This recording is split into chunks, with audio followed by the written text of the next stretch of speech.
Welcome back to Just Chattin', and this is the series of videos we do on Thursday and Sunday evenings just for our own entertainment. So Audie is not with me at the moment. He's in the bedroom sleeping. He was on my bed, so I wrapped him up in a blanket so he'd stay toasty warm. It's raining out, and as you know, that's my fault. I make it rain, so he doesn't want anything to do with me right now.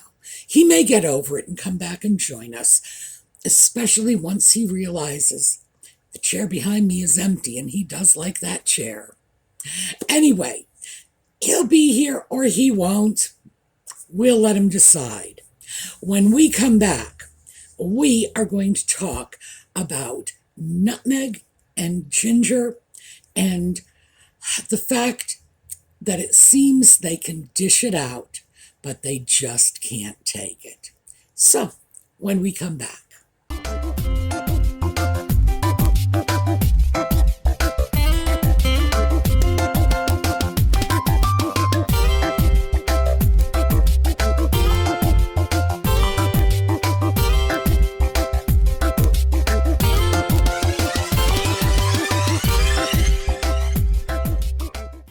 So, they can dish it out, but they can't take it. What do I mean by that?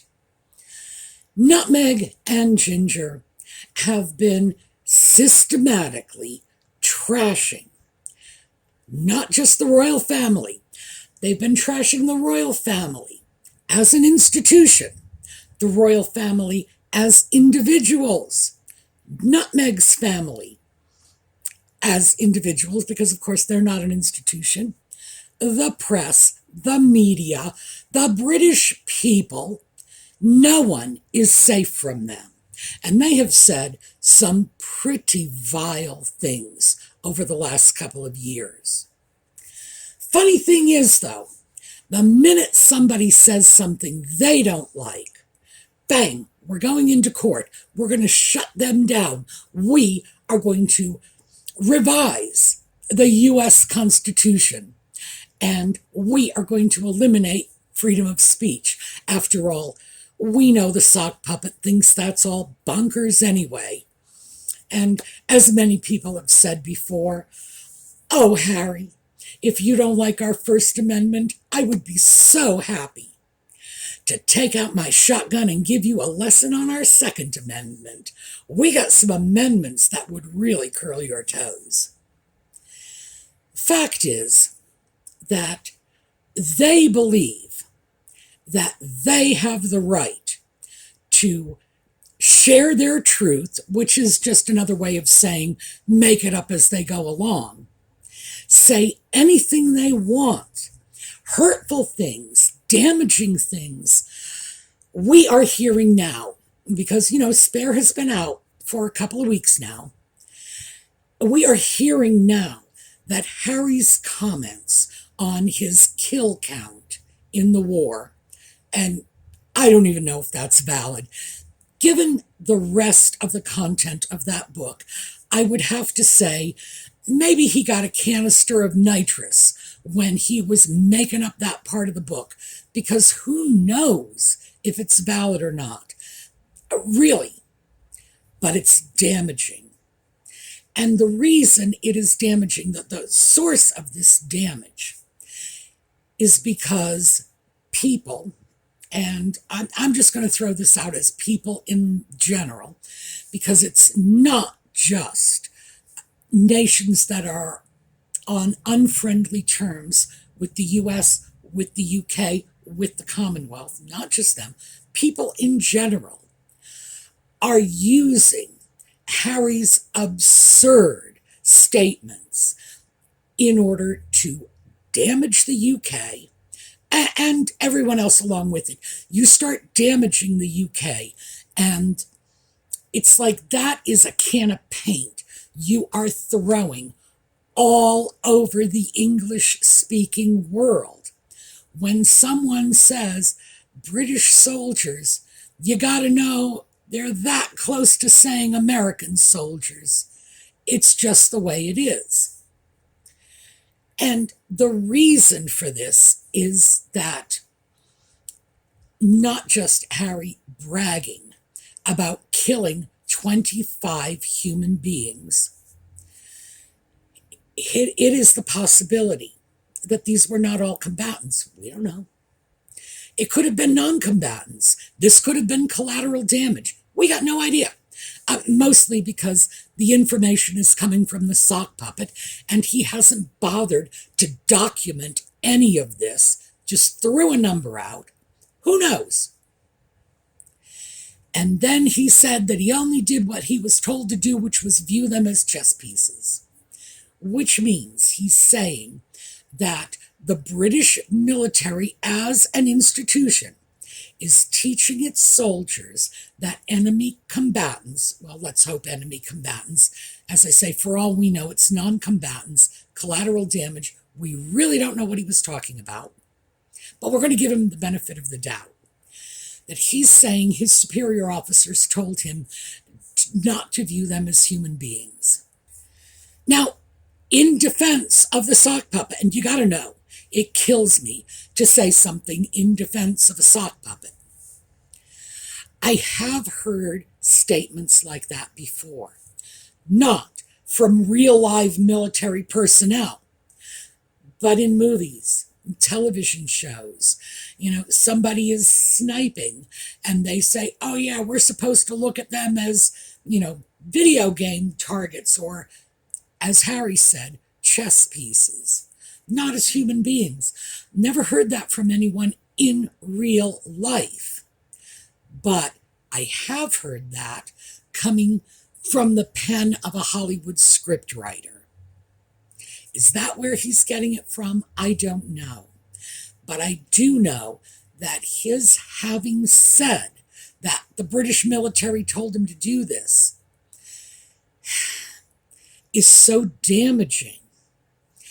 Now, I have to be honest with you. Even if they did say it, and I don't know if they did, again, sock puppet, zero credibility. Even if they did say it, of what value is it to publish information like that, knowing how bad it will make your military look? It's like, for heaven's sake. So at the very minimum, it was indiscreetly repeating something out of context in order to sell a book.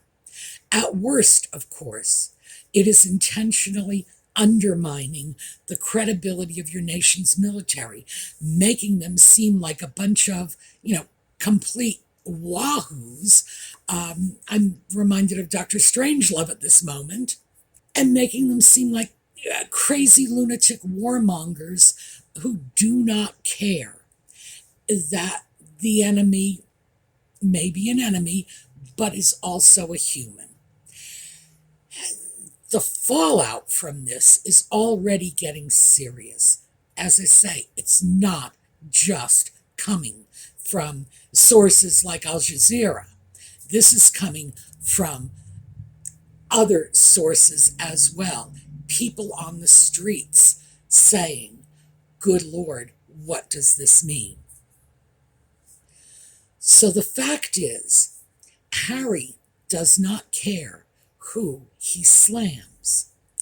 And, make no mistake about it, there have been some very, very personal slams in here. Let me get you that awful, here it is, this awful quote. He described a newspaper editor, and this is in spare, as, quote, an infected pustule on the ass of humanity. Sounds pretty personal, doesn't it? This isn't saying, I don't like the way these people do their jobs. This is like a deeply personal, infected pustule on the ass of humanity. This is deeply, deeply personal. It is offensive. It is crossing the line. Funny thing is, nobody's asking him to apologize for that, are they? But when Jeremy Clarkson said something untoward about nutmeg, he's losing work left, right, and sideways. Now, I said this when that quote first appeared, that I thought that was uncalled for and over the top.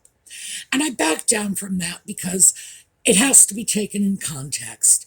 This is a British citizen whose queen had just passed away, looking at a docudrama. I'm hard pressed to call it a documentary. In fact, I won't.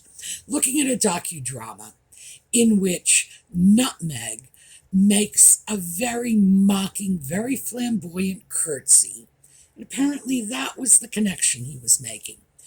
I'm willing to back off and give him space and say, okay, I get it. Your much beloved queen of 70 some years passed on, and feelings are raw. Maybe I would still consider it ill-advised, but I'm not going to jump all over him for it. But apparently he apologized, and Nutmeg and the Ginger Sock Puppet are not accepting the apology. No, because that's not good enough. Like, well, what is? And who's asking them to apologize?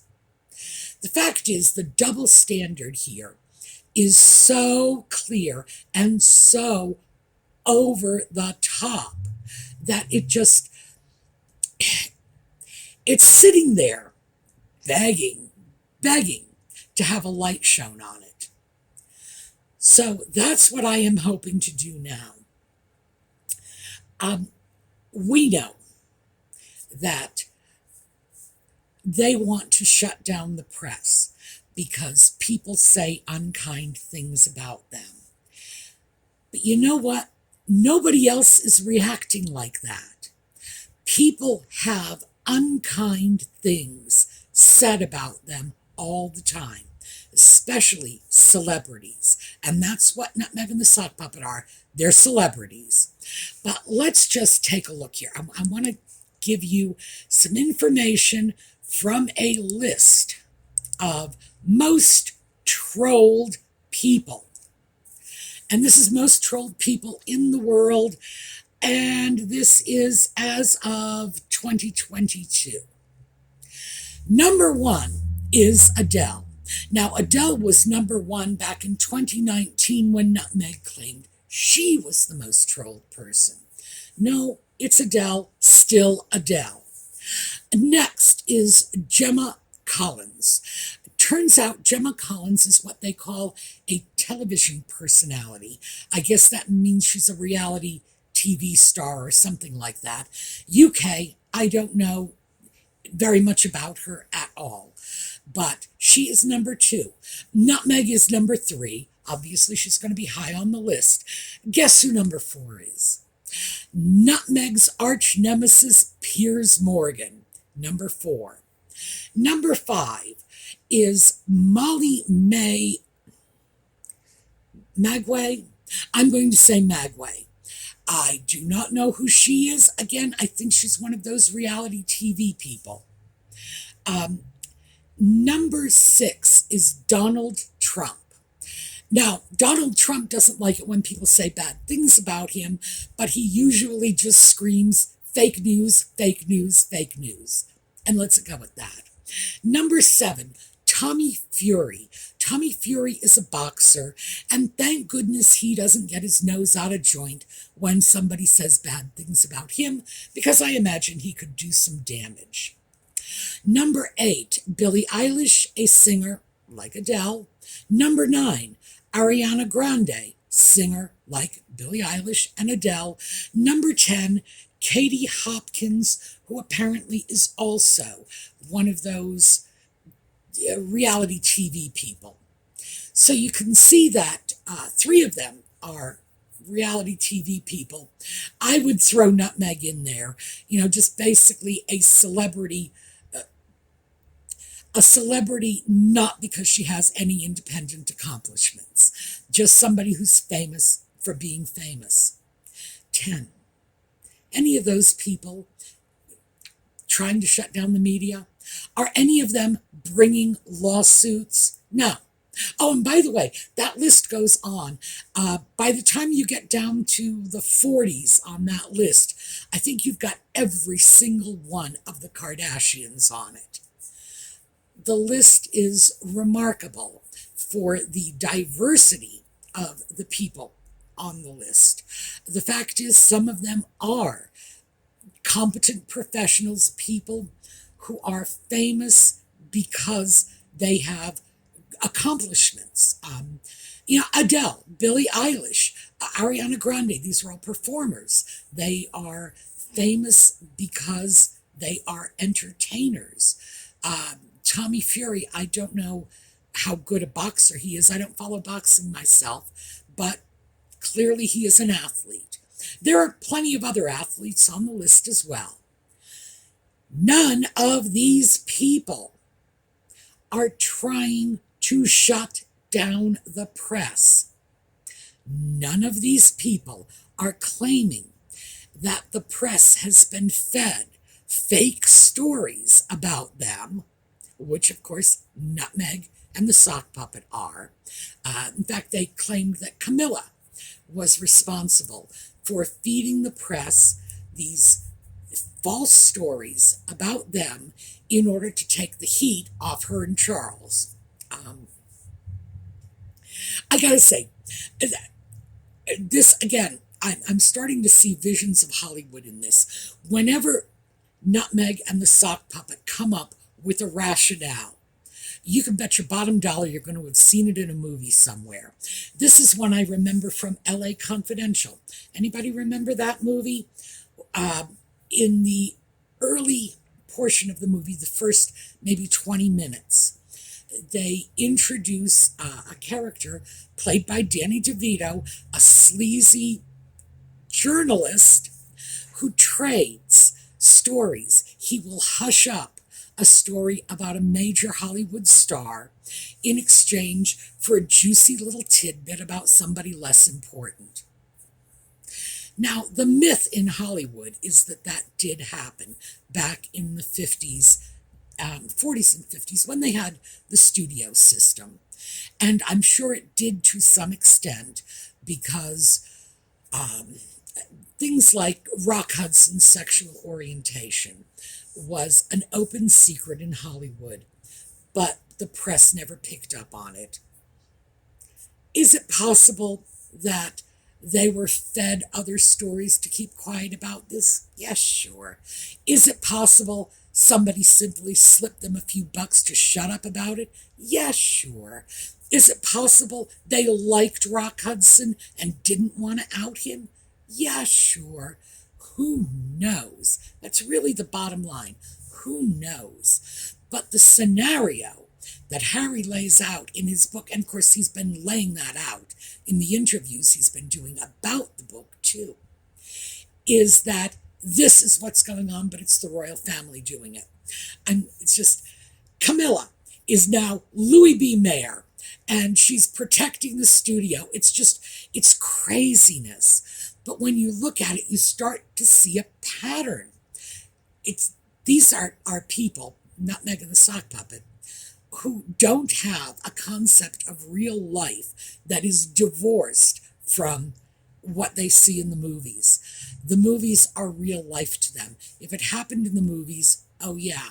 When you start to look at their strange and incredible little tales. We left the hospital with a little packet of human remains, which we then buried with our bare hands at the base of a tree. That's the sort of thing you're going to see on some sort of, Hallmark Channel romance story. That's not real life. And we've talked about that before. It's not real life because there are laws governing the disposal of human remains, period. And you just can't get around that. And furthermore, if you could get around it, you should be jailed for it because you are putting public safety at risk. This is what's going on.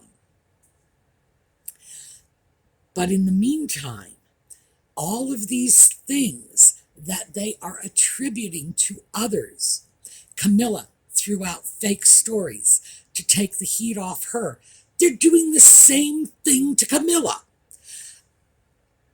Where did you ever hear that story before the sock puppet blurted it out? No, this is his narrative, his tale. He is the one who is saying that Camilla is undermining other people's public image in order to protect her own. It's like, well, it's like the irony is, well, Chris, they're very stupid people. Stupid people don't get irony. You have to be intellectually sophisticated to understand irony, and that is just a fact. So these two don't get it. But this is what we are looking at. We are looking at people who are claiming that the very actions they are perpetrating on others are being taken against them. And the people who are doing these bad things should apologize. But, oh wait, well, when Jeremy Clarkson apologized, wasn't good enough. So apparently they want more than an apology. But they never once apologized to anybody for anything. When have they apologized? When have they apologized for calling the royal family racist? Harry has not, even though he's completely backpedaled on this and said, we never said they were racist. I never said it. My wife never said it, and she did. We'll get to that in a moment. The British press said it. But he's never apologized. Not even a half-hearted apology for maybe having made an implication, maybe having opened the door to this. No. Everyone must apologize to them, but they don't have to apologize to anybody. So I want to get back to Nutmeg and the royal family. So Harry said that neither he nor his wife ever said the royal family were racist. And I absolutely want to clear this up once and for all. I am going to read you from the transcript of the Oprah interview. All right. Meghan says, there were several conversations about it. Oprah, there's a conversation with you, Meghan, with Harry. Oprah, about how dark your baby is going to be. Meghan, potentially, and what that would mean or look like. Oprah, woo, and you're not going to tell me who had the conversation. Meghan, I think that would be very damaging to them. Remember that quote. We're coming back to it in a minute.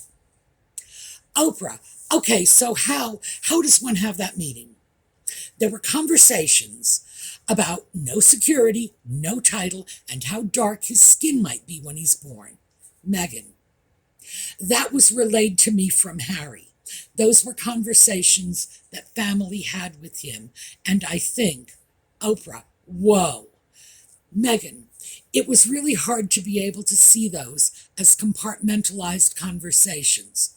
Oprah, because they were concerned that if he were too brown, that would be a problem. Are you saying that? Meghan, I wasn't able to follow up with why, but if that's the assumption you're making, I think that feels like a pretty safe one. All right, the reason I read you all that is so you can see I'm not taking anything out of context. Oprah said, because they were concerned that if he were too brown, that would be a problem. Are you saying that? Nutmeg says, if that's the assumption you're making, that feels like a pretty safe one. In other words, yes. Previously, Oprah had said, and you're not going to tell me who had the conversation.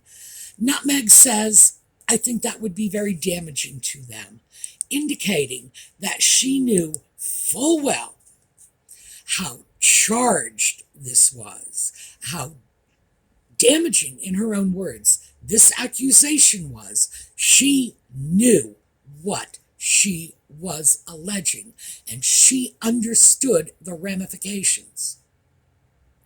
And Oprah says, because if he was too brown, that would be a problem.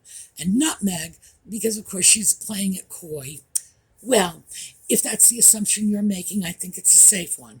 In other words, yes. So yeah, they did say it. Now Harry's backpedaling, saying, no, none of that is racist. None of that is racist. And I know because I know the family.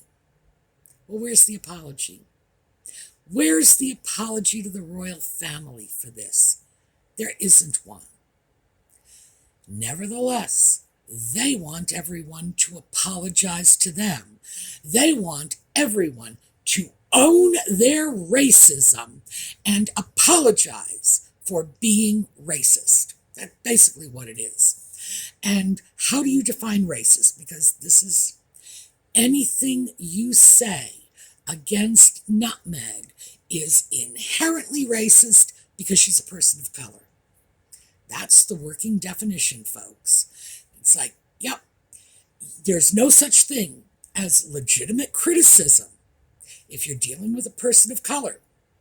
Because any criticism, even if you have good reason for it, that's just an excuse. It's all about race. This is the narrative they are throwing out there. And when it applies to them, when you flip it and say, yeah, what about you? Not there. And they cannot see this. Now, and there are a lot of reasons they can't see this. The biggest reason they can't see it is because they're not very bright. They are really not very bright. And that's where the failure is coming in. I also think there's an awful lot of mental instability on the part of the ginger sock puppet, but we've talked about that. But this is the point we have hit in the narrative. They are throwing out all kinds of allegations, accusations at everyone, and doing the very same things themselves. But when it comes back at them, no, their noses are out of joint. Their feelings are wounded. They need apologies. People must take ownership. Nutmeg is still, some 4 or 5 years later, carrying on about whether or not Kate made her cry. It's like, at this point, I don't care. It's so trivial, so absolutely trivial in the global scheme of things. But Nutmeg's not letting it go. Any little slight, the tiniest perceived slight, and we're just going to hang on this forever. Now, of course, I don't believe Kate did make Nutmeg cry. Do I think Nutmeg cried? Absolutely, I do. I think it was for Harry's benefit, one tear left eye. But do I think she did it? I certainly do. Do I think it was Catherine's fault? Absolutely not. Catherine didn't teach her to dribble a tear out of her left eye. Absolutely not. No, this is Nutmeg's personal skill set, and she has bragged about it. So, yeah. Do I think she cried? Of course. Catherine's fault? No, not a chance. So why are we still hanging on this? And by the way, it had a predominant place in The Spare, in Harry's bizarre little fantasy novel. So, yeah, they're not letting it go. But ultimately, the point we need to be at now, assuming they would be rational human beings, is if it's not okay for people to say bad things about you, why is it okay for you to say bad things about them? That's where we're at. And I think at this point, because now with The Spare, We've got the proof in writing that this is what they're doing. So I think they need to reevaluate their craziness because, like I say, we got the proof. We got it in black and white. All right, that is what I have for you today. Audie, as you can see, has not returned. It's still raining. That's probably why. I'm going to have to give him cat treats or something. I will apologize, and I did wrap him in a blanket, so I thought he might have been willing to forgive me for the rain, but nah. We're going to take a look at a slideshow on the way out. I will see you all next time. Meanwhile, have a terrific day.